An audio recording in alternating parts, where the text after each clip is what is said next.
Hello, everyone, and we would like to introduce our next guest speaker as Takara Shalor. I hope I said her name right. She is a four-time best-selling author, engineer, technologies expert, and spiritual treasure hunter. For over 3 decades, Takara helped thousands of people from over 100 countries discover the diamonds and gold within their unique gifts and talents, their passion, their purpose, and their joy. Welcome, Takara. Hi, great to be here. Thank you. Tell us about how you got started on your spiritual path, your own personal journey. My spiritual journey began, it actually began before it began. How can I? It's kind of funny. When I was 14, very young, I had this mystical moment in time. I was at this youth thing at a church, and it was a special event, and there were only youth there. Even the counselors and stuff who were present, no one, look at this puppy, no one was like over 25. So there was, people in high school and early in college. And it was at this church, and we had spent the whole weekend like singing and reading scriptures and doing all these things that we do. And then Saturday night, for whatever reason, there was a guy talking, at the pulpit thing, and a friend and I were sitting up on the platform inside this church, part of the altar, which is, you're not up there, but they were letting us do unusual things. So we were sitting up there, and then in the middle of all of this, suddenly there was silence everywhere, and this dove of light came down. It was the Shekinah energy, the Holy Spirit, like literally filling the temple, as they talk about in the Old Testament, right? And this powerful energy came in, and there was this dove of light that like came from this really tall ceiling and descended. Everybody there saw it, so it wasn't hallucination. And it's And not just a woman. it hovered above the altar, and it this tsunami of energy went through the space and knocked us all off our feet. Like, we were knocked over, couldn't speak, blast, right? And just like they talk about in the blink of an eye, you see with new eyes and hear with new ears. That was my experience. I'd had this, mystical encounter with what I'm call the divine feminine. Okay. It was soon after that I opened the Bible, which I'd done a million times before, and I didn't resonate anymore with what it said. And so I left the church. But I was 14.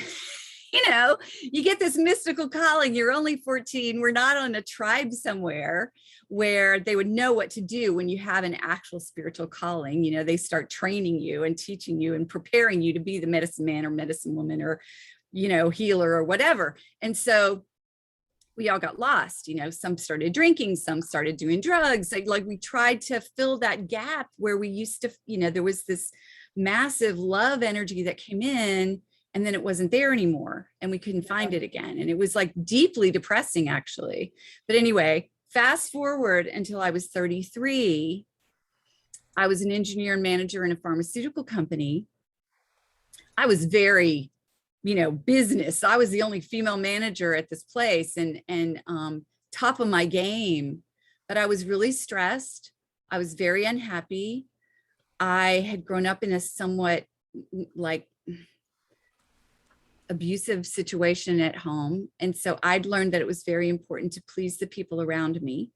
And when you're in the corporate world and you're trying to please everyone, you put undue stress on yourself, and you can't, you're a stressed out mess. So eventually I literally hit the wall, and then I went over the wall, and I crumpled in the floor at home, thankfully, in the fetal position, crying my eyes out, suddenly remembering that I'd been raped when I was 18. Oh. So in that moment of horror and memory, as if it were just happening, the flashbacks were so real. It was like it happened yesterday. I was a mess. I was angry, I was sad, I was scared, I was all these feelings that I'd never felt before. And this was 15 years after it happened. So in that moment of the ego being shattered, I suddenly needed help, and I started seeing a psychologist, psychiatrist, and they helped me learn to journal and some very practical tools and read this book and whatever they said, but I started being open enough to walk into a new age bookstore and do something new.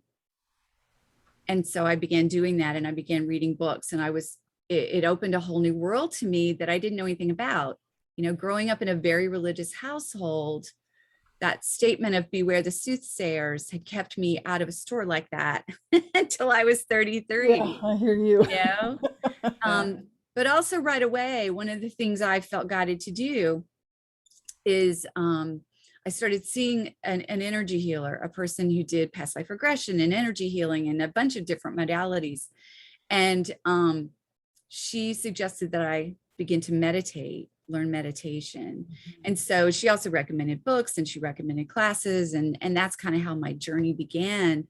But that's how it all started, was with that. And part of the thing that happened in that whole situation is, as soon as I learned to meditate, in one of my very first meditations, I was in my mind walking around an ancient medicine wheel. I built a medicine wheel out of crystals.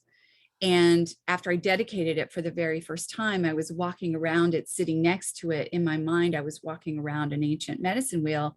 When I got to the south direction, where there's coyote, I was seeing a coyote. It was very, very real in my mind. And it started chasing its tail, almost like a cat would do, or like a dog doesn't typically, a coyote probably wouldn't do that, but that's what this thing was doing. And then it morphed into a dolphin. Ah. And so it shape shifted, and suddenly that's where all this dolphin energy came in. And I started seeing dolphins, and I started feeling their energy, and that same energy and that loving tsunami that I felt when I was 14 came with this dolphin vision. And so that's kind of how I started down this very unusual trail. That's a great story. It's actually similar to mine. Mm-hmm. So, you said you were an engineer. What type of engineer are you? Yeah, so my industrial engineering, so industrial engineers, we understand, we have to take classes and all the others, but we're really about improving systems. We're looking at the root cause of problems, which I just then transferred to helping people. Instead of looking at the symptoms, I go deep in looking for the root cause. I did that for myself, obviously, first, and then I developed tools and ways to help other people. So my engineering skills still help me. Yeah. That's nice. So, what is transformational technologies? So I mean, it's a play on words, of course. And with technology and my engineering background, I think transformational technologies are any of the tools we use, whether it's a technique or a device or a meditation, or it's the things that we use for transformation, and there's thousands, maybe even millions of choices there, but I've actually developed several myself. Wow, interesting. So, this is really interesting. What is a spiritual treasure hunter? The spiritual treasure hunter. So it's so funny. As a coach, as an energy healer, as someone who helps people with transformation, I'm not the only one that has this issue. Everyone I know in those fields doesn't know what to call themselves, doesn't know how to differentiate what it is that they do, And so I looked for ways to explain it, and looked for ways to explain it, and looked for ways to explain it. And I actually have a visibility coach, and she said, play with it some more. And something that she said, I later was journaling, and it just came to me. And then I realized all through my whole journey, there's been this thread of talking about treasure and diamonds and gems and gold. And it like totally makes sense. But for me, what I do as a spiritual treasure hunter is I help people discover their divine gifts and talents, their passion, their purpose, their joy. And so I've actually delineated the different kinds of, if you think of a treasure chest, you think of a pirate, where's that word? A pirate, and has this treasure chest out there. And you usually think of like, okay, there's gems, there's gold coins, and there's pearls spilling out everywhere. That's the typical image that you get when you think of it. So I've decided what they all represent. Okay. So the diamonds and the other gems are your unique talents, including your intuition. Okay. And I often talk about, we're all multifaceted diamonds. We know that we're woman. We know that we may be wife or daughter or mother, or I'm an engineer, and we play all these roles. And so there's this, we are a multifaceted diamond. So we shine up this part of ourselves and we shine up that part of ourselves, and we're fully aware of it. But there's all this other stuff that we're like unaware of typically. And so I help people find the others. I help them find, maybe their spiritual gifts, what they're really here for, what's their mission, that sort of thing.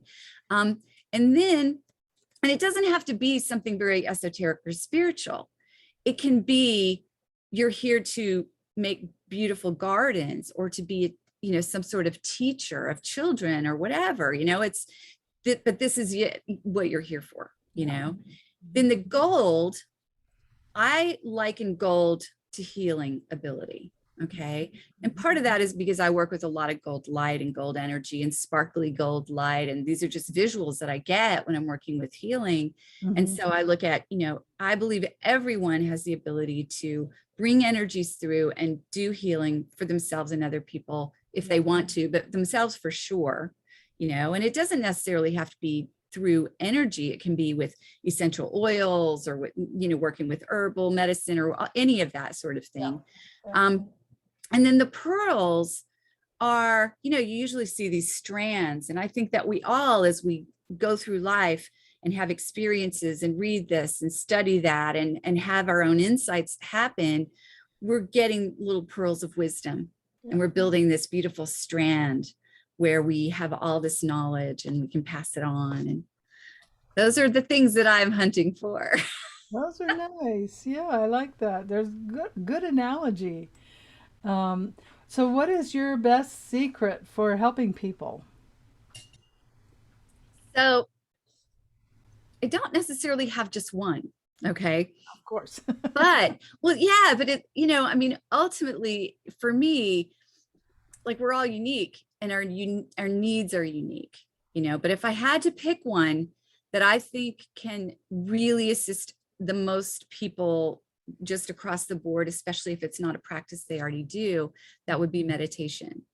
And I particularly recommend theta brainwave level meditation, where the brain, for those that are not aware of the different brain wave things, you and I communicating, and I'm sure you're probably aware of this, but you and I communicating, we are in a beta brainwave. Our mind is chattery. We're thinking about questions. We're thinking about answers. We're solving problems. We're active, and we're working, hard to do whatever we do. So our brain is moving at a specific speed, and it's in the beta brain.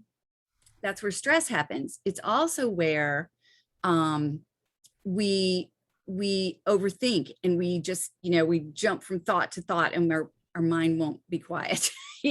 People can't sleep at night because they're worried about this and worried about that. All of that is happening in beta. Okay. When you slow the brain down, and this naturally happens as a person goes from being awake to falling asleep, right? They go from beta to alpha, which is a much more sweet, soft, gentle, creative space, much less stressed, much more relaxed. It's much more healthy to be in alpha. And then even deeper still, even slower mind is theta, which is the one that happens right before a person falls asleep. And falling asleep is delta, where you're completely out, But in theta, in this really deep mind place, there's no stray thoughts. There's also a disconnection from our emotions. So if we're upset, dropping down into theta means we're not upset, at least for the moment, Typically, getting into a theta brainwave requires assistance. So, with Dancing Bear Enlightenment Academy and the beautiful bear there and the lovely spiral, my assumption looking at that is that there is some sort of shamanic, earth-based, nature-based, some sort of spirituality behind the symbology, right? So the native drum, right, doing the heartbeat with the frame drum, typically that's done at a speed that gets the brain down into a theta brainwave, okay? Because they've tested shamans and that's the speed and that's what's happening to the brain. But you can do the same thing with certain music, and there's binaural beats and isochronic tones, and there's all these technologies. But what I found, what a lot of people find, is it almost always requires sound to assist to get there, which I think is really interesting. Yeah, I hadn't heard that, but sound is another vibration, and everything in this dimension is a vibration. Yeah. So, you have a very interesting story. So, how has all of this impacted you personally? Oh my goodness. Well, I told you what a mess I was in the corporate world. Well, I was so stressed. At one point in that corporate career, we were implementing, now everywhere you go, everything's computerized, but there was a time in the past where people had to go from no computers to implementing computers plant-wide in, manufacturing facilities. And so I was helping with that transition at this pharmaceutical company, and I was in charge of the implementation on the floor.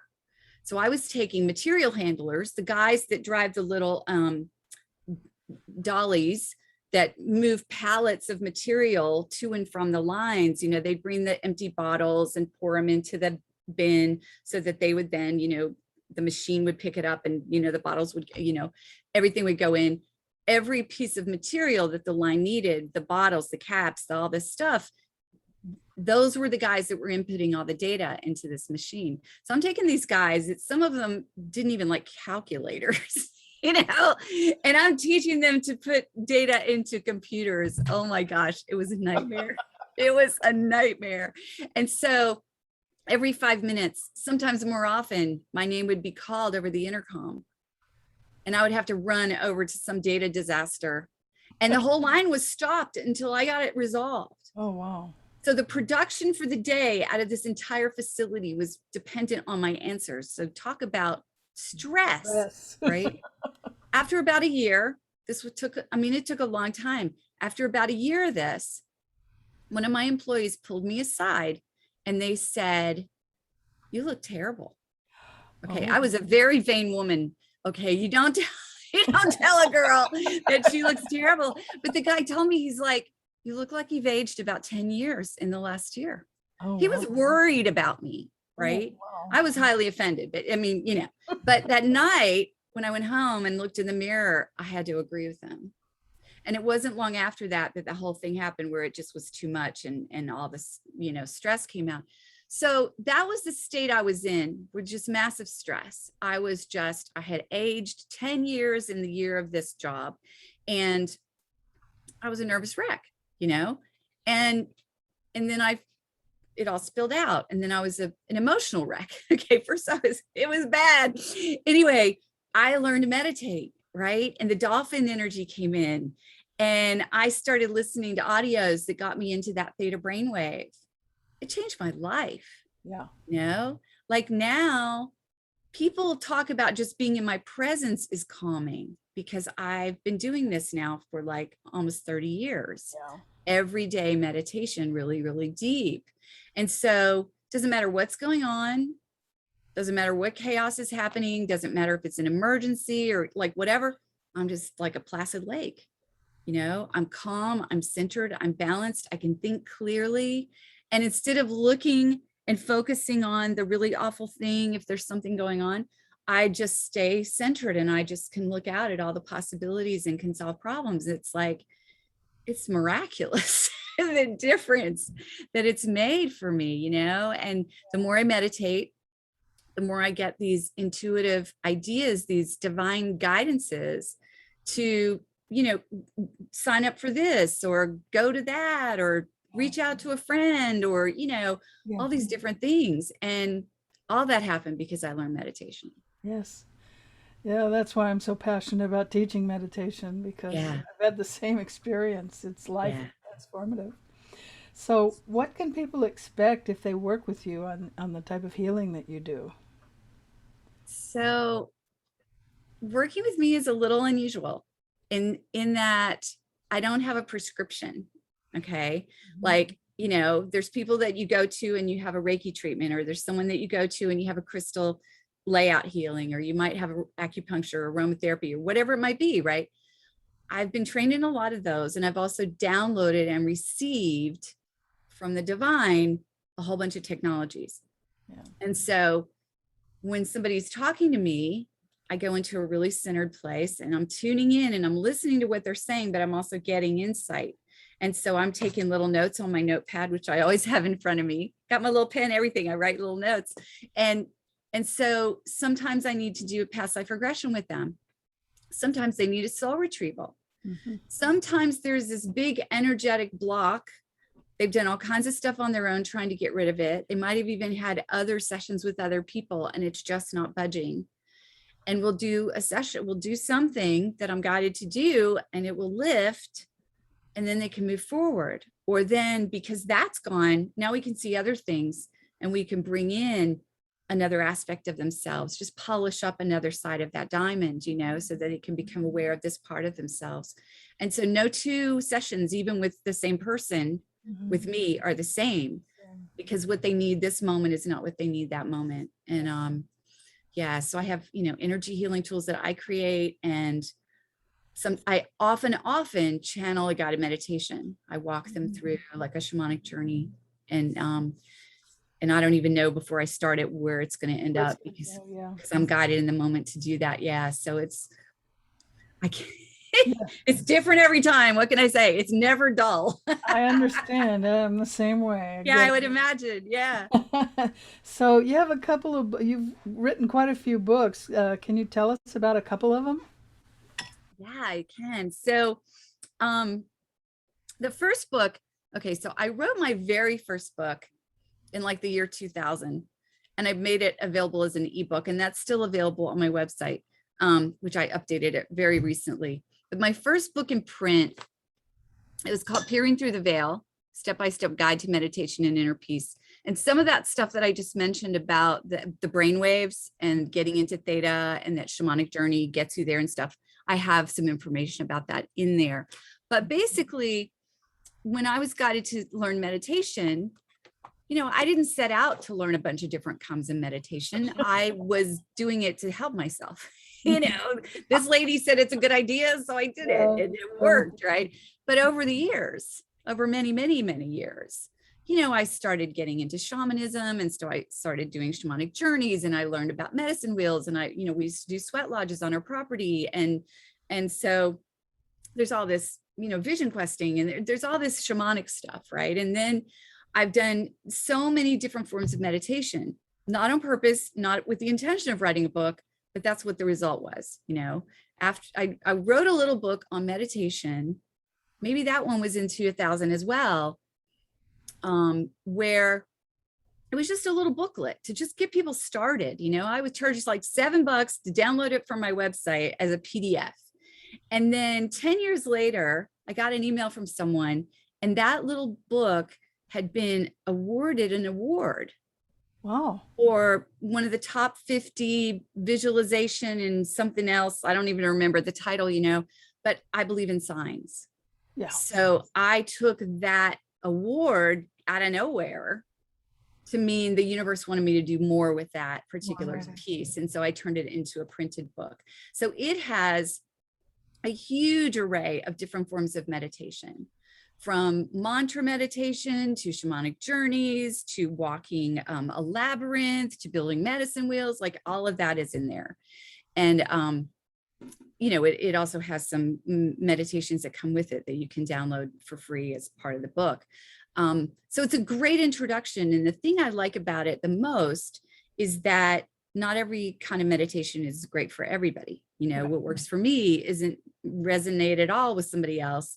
And so this is a way to like smorgasbord and sample and try and, you know, taste it. And then Yeah. if you like this one, I tell people how to go learn more sometimes for me, sometimes from other people, so that's what that one's about.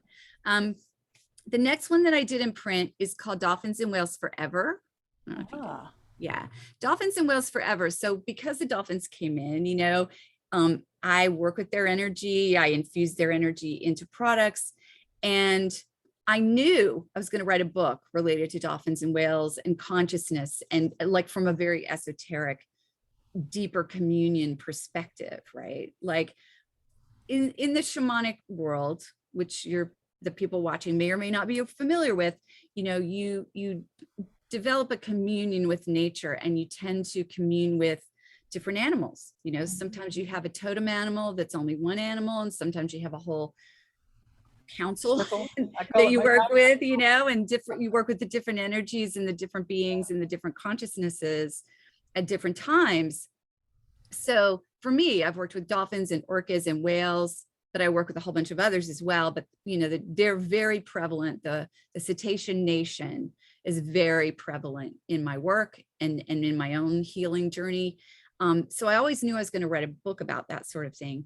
And then I was on a call with a whole bunch of other really famous expert dolphin whale ambassadors, teachers, channels, communicators, all that. And I got the signal that these are the people I'm to ask to participate. I didn't know it was going to be a collaborative book, but it turned out to be a collaborative book. So I invited people to participate. And so I can't remember how many, but it's like just shy of 20 people. And we each wrote a chapter. We told our own story as it relates to a dolphin or whale, like what they did, how we were introduced to them, how they showed up for us, what that did for us, what we do now that's related to cetaceans, and how that helps other people. That's what all of the stories are about. And there's very, very, very esoteric. It's very about multi-dimensions. It's for the average person, it's really out there, but it's a fabulous book. And there's a lot of people that tell me that they keep it with them and they keep it by their bed and they read it again and again because it lets them know it's possible. Like some of us are on the forefront of what we're doing with communion like that, and they want that. So they read it again and they, it helps them. It helps them access in that way. So that's really cool. My latest book, I don't have a copy of. I was just mentioning to you earlier. It's called Unleash Your Future, and I co-wrote that with Mark Boldazar. Yeah. So that is all about manifesting and how manifestation really works. Yeah. And so Mark came to me as an author. I coach authors, and so Mark came to me as a client, and I worked with him for 1.5 years. Where, every week he came and I was teaching him how to be an author and helping him flesh out his ideas. But what he was learning is I had a lot of background in manifesting. And so he invited me to share in writing the book. So like 50% of it were his ideas, 50% of it is what I already knew and have been teaching for a long time.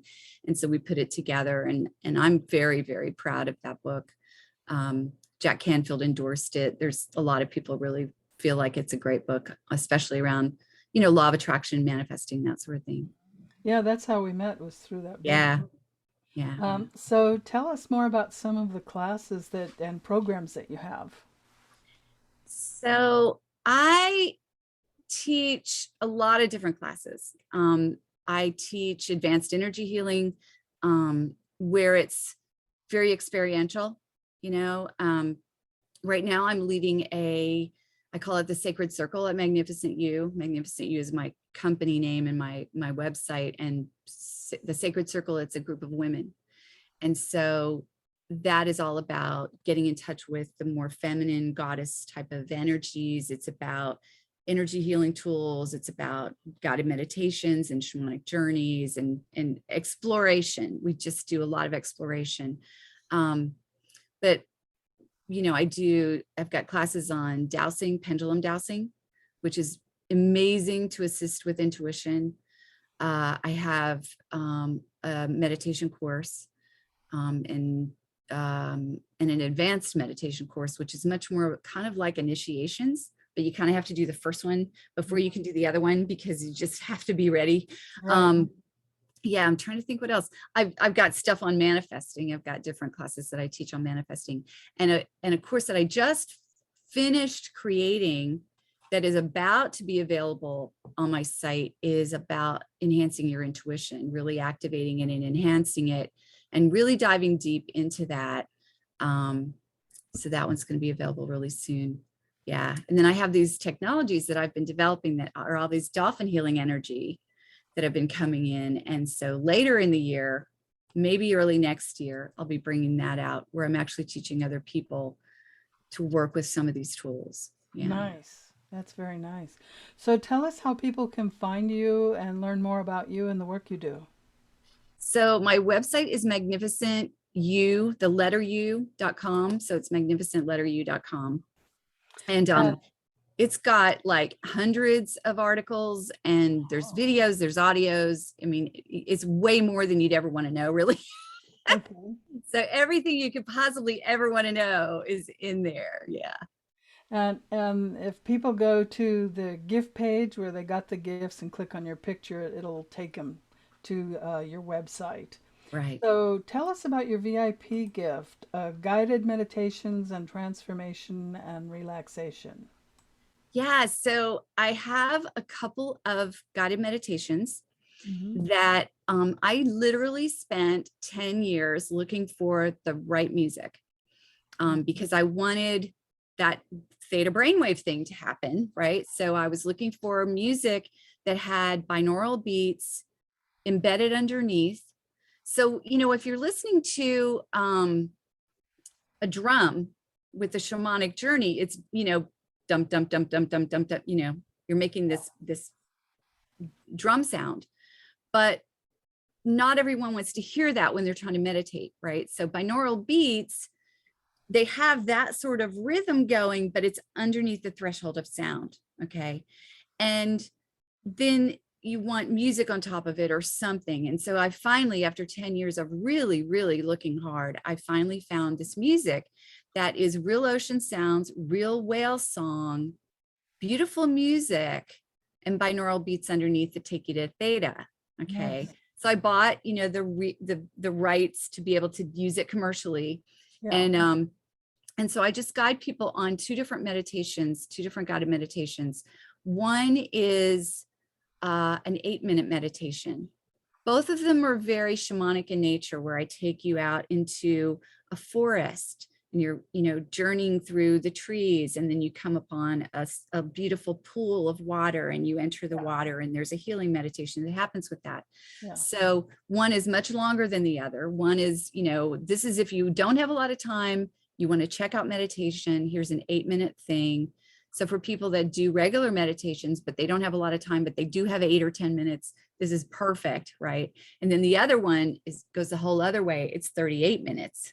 It's really a deep dive, and the energies that come in and the visualizations in the pool are really, really powerful. Yeah, that's really wonderful. So do you have any closing comments for us?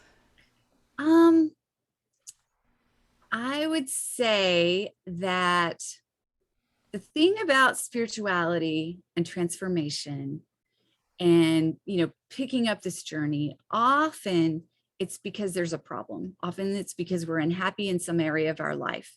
And so we get really, okay, we're just really dedicated to making some sort of change, and we get really serious, and we sort of forget that it's playfulness and joy make it easier, and it's much more part of it. And so, when I talk about sampling, we want to sample, try this meditation, try this healing tool, try sound healing, try going out in the forest and sitting in the woods, but do it from a playful way.